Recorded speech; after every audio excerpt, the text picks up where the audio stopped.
રાજ્યની નવી મહાનગરપાલિકાને વિવિધ 11 પ્રોજેક્ટ માટે રાજ્ય સરકાર 5 વર્ષ સુધી વિનામૂલ્યે આપશે જમીન.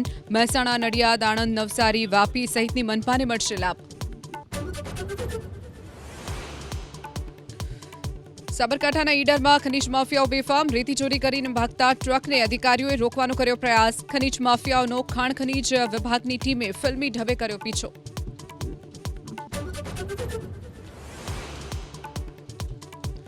કપાસ પકવતા ખેડૂતો માટે ખુશખબર. હેક્ટર દીઠ 14,000 સુધીની મળશે ઇનપુટ સહાય. 21 જિલ્લાના 1 લાખ હેક્ટરથી વધુ વિસ્તારને આવરી લેવાનો લક્ષ્યાંક. આજથી ખેડૂતો કરી શકશે અરજી.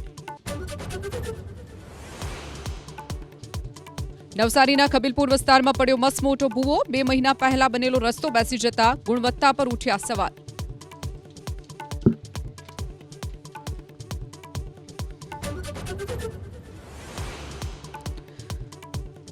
રાજ્યની મહારાષ્ટ્રના નાંદેડ નાગપુર હાઈવે ઉપર રસ્તાના કામમાં ભ્રષ્ટાચારની ખુલ્લી પોલ. નવનિર્મિત બ્રિજનો કેટલોક ભાગ ધરાશાયી. રસ્તા પરથી પસાર થતા 2 વિદ્યાર્થીઓ ઘાયલ.